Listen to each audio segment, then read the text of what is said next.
என் கூட இணக்கமா இருந்தால்தான் கட்சியில பதவி அப்படின்னு சொல்லி மாவட்ட செயலாளர் ஒருத்தர் மகளிர் அணியை பார்த்து நிறைய பேத்துக்கு மெசேஜ் அனுப்பிச்சிருக்கிறார்.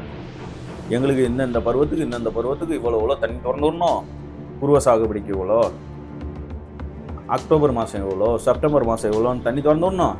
ஆல்ரெடி அவங்க ஏற்கனவே முன்னாள் ஆண்டவங்க 2 பேருக்குமே எனக்கு தீர்ப்பு நீங்கள் வச்சுருக்காங்க. அதாவது விவசாயிகள் தமிழ்நாடு முழுக்க போராடிட்டு இருக்காங்க. காது கொடுத்து எப்பா நான் இந்த இது செஞ்சு தரேங்க, நீங்கள் செய்யக்கூட வேண்டாம், நான் இருக்கேன், விவசாய பெருமக்களே நான் பார்த்துக்கிறேன் அப்படின்னு சொன்னால் பரவாயில்ல. அனைவருக்கும் வணக்கம். கர்நாடகாவிலிருந்து காவிரி ஆற்றில் தண்ணீர் வர தொடங்கிவிட்டன இப்படின்னு ஒரு நியூஸை பார்த்துட்டி என்னமோ ஒரு சொன்னாங்களே, எங்கள் அண்ணன் மவுஸை பார்த்தீங்களா, எங்கள் அண்ணன் போகிறேன்னு சொன்னார், அதுக்கே பயந்துக்கிட்டு அங்கே மழை பெஞ்சிட்டு தண்ணி வருது. என்னமோ இவங்களே தண்ணியை திறந்து விட்ட மாதிரி இவங்க போய் பேசி பேச்சுவார்த்தை நடத்தி தண்ணியை திறந்து விடுங்கன்னு கோர்ட்டில் ஃபைட் பண்ணி, இல்லை சிவகுமார் கூட சண்டை போட்டு வாங்கிட்டு வந்த மாதிரி அங்கே தண்ணி ரொம்பிருச்சு. ஒரு மழை பெஞ்சா அங்கே தண்ணி ரொம்பினதும் வலுவாக மழை பெஞ்சிக்கிட்டு இருக்காங்க, அதனால் தண்ணி வந்துக்கிட்டு இருக்கு. இவங்க நல்ல நாள்லேயே நமக்கு திறந்து விட்றேன்னு சொன்ன தண்ணியவே அவங்க திறந்து விட்றேன்னு சொன்ன தண்ணியே திறந்து விடாம ஆனால் அங்கே மழை பெஞ்சிக்கிட்டு இருக்கு, அதனால தண்ணி வருது. உடனே பார்த்தீங்களா எங்கள் அண்ணன் வந்து ஒட்டி மவுசை பற்றி அப்படின்னா தமிழ்நாட்டில் மழை பெஞ்சிருக்கணும். தமிழ்நாட்டில் இன்னைக்கு மழை பெஞ்சு டெல்டா ஃபுல்லாக மழை பெஞ்சு அந்த பக்கம் காஞ்சிபுரம், இந்த பக்கம் கடலூர், நம்ம சவுத்தில் மதுரை இதெல்லாம் மழை பெஞ்சு விவசாயம் செழிப்பாக நடந்துச்சுன்னா உங்கள் அண்ணன் மவுசு உங்கள் அண்ணன் ஆட்சிக்கு வந்துட்டு இந்த மாதிரி மழை பெய்யுது அப்படின்னு சொல்லலாம். குருவ சாகுபடிக்கு இப்போ தண்ணி திறந்து விட்டும் வேஸ்ட்டு. இப்போ அந்த குருவ சாகுபடிக்கு வர வேண்டியதை முன்னாடியே திறந்து விட்டுருந்தாதான் அவங்க ஏதோ ஒரு நாற்று விட்டோ ஒரு நஞ்ச ஒட்டியோ வச்சுருப்பாங்க.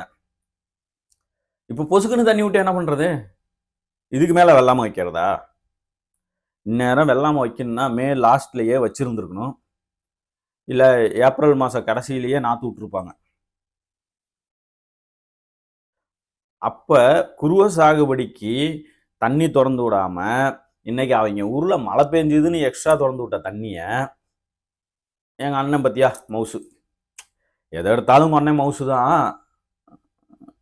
நான் உடனே ஒரு சில கேள்விகள் எனக்கான இந்த ஒரு 3 மாத காலத்தில் எனக்கு ஒரு சிலமான கேள்விகள் இருக்கு. விஜய் அரசை பார்த்து, இந்த தாவேக்காவை பார்த்து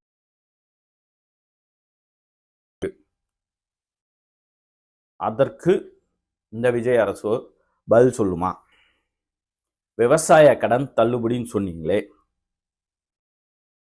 அதுக்கப்புறம் சிறு குறு 50,000க்கு 1 லட்சம், 1 லட்சம் வாங்கியிருந்தா 5,000 நீங்கள் இது பண்ணீங்கன்னா நான் பல வீடியோவில் பேசிட்டேன்.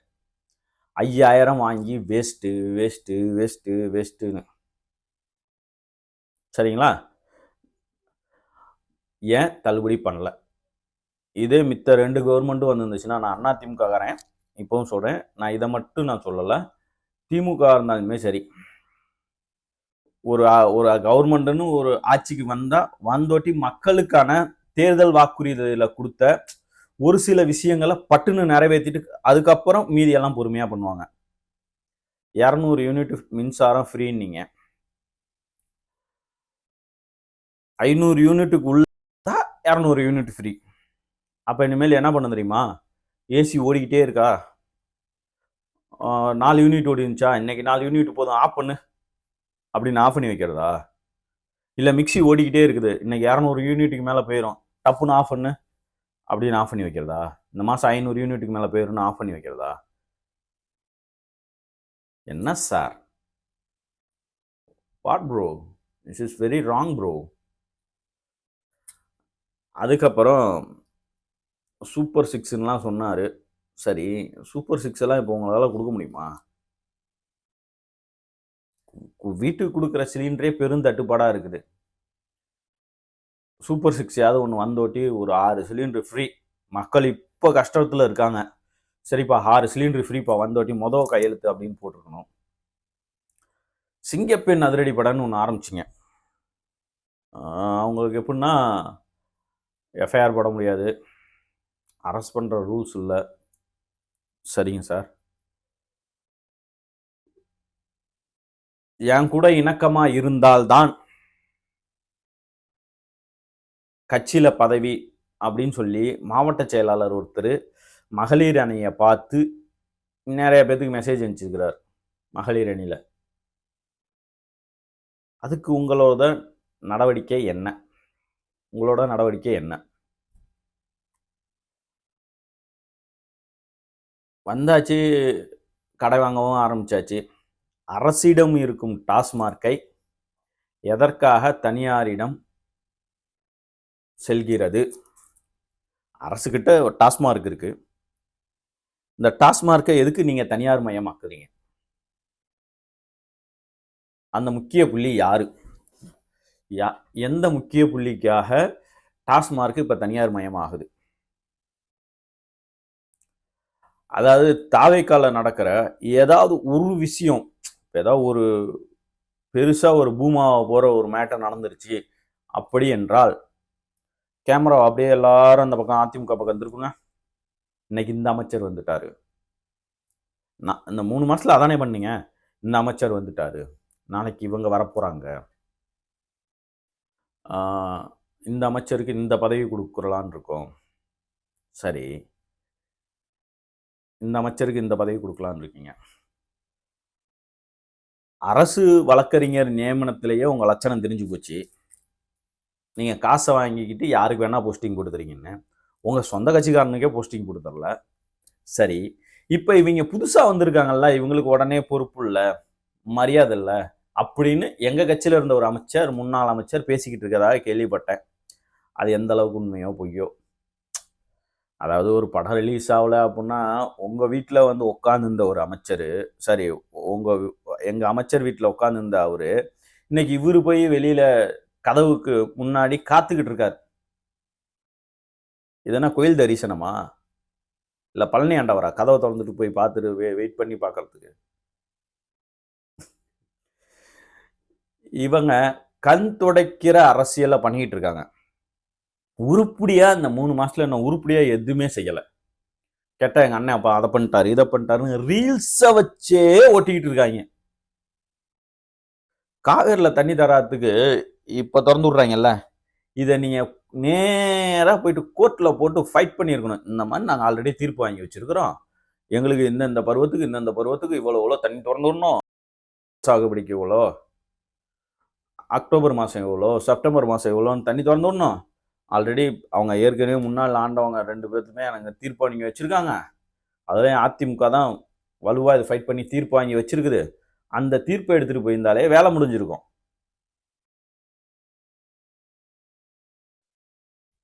இந்த ஒரு அமைச்சர் என்னன்னா, இப்போ ஒரு 2-3 நாளைக்கு நம்ம போக்குவரத்து துறை அமைச்சர்னு நினைக்கிறேன், ஹெல்மெட் கிடையாது, வண்டிக்கு வீலிங் பண்ணி காமிக்கிறாரு. ஏன் இதெல்லாம் அந்த உங்க போக்குவரத்து துறை தானே, போலீஸ் ஃபைன் போட வேண்டியதானே, இல்லை எஃப்ஐஆர் ஃபைல் பண்ண வேண்டியதானே? மித்தமே அதையும் நான் கேட்குறேன். ஒரு சின்ன பையன் பைக்கில் போய் வீலிங் பண்ணியோ ஏதோ ஒன்று ஒரு இன்ஸ்டாவில் வீடியோ போட்டால் அவனை கூப்பிட்டு காவல்துறையில் எங்களை கூப்பிட்டு கண்டிச்சாங்க. எப்படின்னா, யாராவது ஒரு பையன் இப்போ என்ன பண்ணுவானா, பட்டாக்கத்தியோ ஏதோ ஒரு சம்திங் ஏதாவது ஒரு ரீல்ஸ் போடுவான், அகென்ஸ்டா சமூகத்துக்கு அகென்ஸ்டா ஒரு வீடியோ போடுவான். அது தப்பு தான், நீங்கள் கூப்பிட்டு மிரட்டி கொஞ்சம் அன்பாக சொல்லி நீங்கள் செய்யறது எல்லாமே கரெக்டு தான், ரைட்டுங்களா? அதுக்கப்புறம் அவங்கள வச்சு ஒரு வீடியோ போடுறது, சார் நான் இந்த மாதிரி ஒரு இடத்துல வந்து ஒரு வீடியோ போட்டேன், என்னை கூப்பிட்டு கண்டிச்சாங்க, இந்த மாதிரி யாரும் இந்த தப்பை பண்ணாதீங்க அப்படின்னு சொல்லி அந்த பசங்களை வச்சு ஒரு வீடியோ போடுறீங்க, ரைட்டு. உங்கள் போக்குவரத்து துறை அமைச்சர் ஹெல்மெட்டு கிடையாது, வண்டியில் வீலிங் பண்ணுறாரு. வீலிங் பண்ணுற அமைச்சரை வச்சே நான் ஒன்று கேட்குறேன். அப்போ அவரை கூப்பிட்டு இனிமேல் யாரும் பண்ணாதீங்க அப்படின்னு சொல்லலாம். இல்லைப்பா நீ சாப்பிட்ட, நான் என்ன சாப்பிடல, அந்த பசியில் தான் வண்டி தூக்கிடுச்சு, வீலிங் பண்ணிட்டேன் அப்படின்னு ஏதாவது ஒன்று சொல்லலாம். விவசாயிகள் தமிழ்நாடு முழுக்க போராடிட்டு இருக்காங்க. காது கொடுத்து எப்பா நான் இந்த இது செஞ்சு தரேங்க, நீங்கள் செய்யக்கூட வேண்டாம், நான் இருக்கேன் விவசாய பெருமக்களே, நான் பார்த்துக்கிறேன் அப்படின்னு சொன்னால் பரவாயில்ல. ஒரு ஆறுதலுக்கு கூட அவங்க என்ன ஏதுன்னே கண்டுக்காம உரம் விலை ஏறி போச்சுன்னு இருக்கிற விவசாயில கண்ணீர் விட்டுக்கிட்டு இருக்காங்க. யூரியாலேருந்து பொட்டாஸ்லேருந்து எல்லா வேறமும் ஏறி போச்சு. 2500 2700 உரம், 600 700 வித்துக்கிட்டு இருந்த உரம் இன்னைக்கு 2700. ஆனா நான் போயிட்டு ஒரு மூட்டை கம்போ ஒரு மூட்டை நெல்லோ வித்தோம்னா 1500 1700. அப்ப நான் விவசாயத்துக்கு யூஸ் பண்ற இன்னைக்கு பொருளோட விலை எல்லாமே ஏறி போச்சு. மருந்துல இருந்து, உரத்துல இருந்து. இன்னைக்கு ஒருத்தர் மருந்தடிக்க ஒரு டேங்குக்கு அடிக்க ஒரு டேங்க் மருந்தடிக்க கூப்பிட்டாலும் இன்னைக்கு ஒரு டேங்க் 100 150 ஊரை பொறுத்து. அப்படியெல்லாம் வாங்கிட்டு இன்னைக்கு விவசாய அடி வயிற்றுல மட்டும் வலுவா அவர் அடிச்சிருக்கிறார். இதே தண்ணி இன்னைக்கு வாங்கியிருந்தா குருவை சாகுபடிக்கு நீங்க தண்ணியை ஃபைட் பண்ணி மட்டும் வாங்கியிருந்தா இப்ப வருதில்ல தண்ணி மழை பெஞ்சு, அது நேரம் அவங்க பயிர் பண்ணியிருந்தாங்கன்னா வயல்ல இப்ப வர்ற தண்ணியை பாய்ச்சிருந்தாங்கன்னா அமோகமான விளைச்சல் இந்த வருஷம் டெல்டால நடந்திருக்குமா நடந்திருக்காதா? டெல்டால நீங்க ஏற்கனவே குருவை சாகுபடிக்கு தண்ணி வாங்கியிருந்தீங்கன்னா, ஒழுங்கா வாங்கி தந்திருந்தீங்கன்னா, உங்களுக்கு ரீல்ஸ் போடாம விவசாயிங்களுக்கு இந்த மாதிரி கொஞ்சம் பிரச்சனை இருக்கு, இதை கொஞ்சம் பார்த்து நம்ம ஃபைட் பண்ணி நம்ம தண்ணி வாங்கி தரணும்னு வாங்கி தந்திருந்தீங்கன்னா இப்ப மழை பெஞ்சு வர தண்ணிக்கு விவசாயம் அமோகமா இருந்திருக்குமா இருந்திருக்காதா?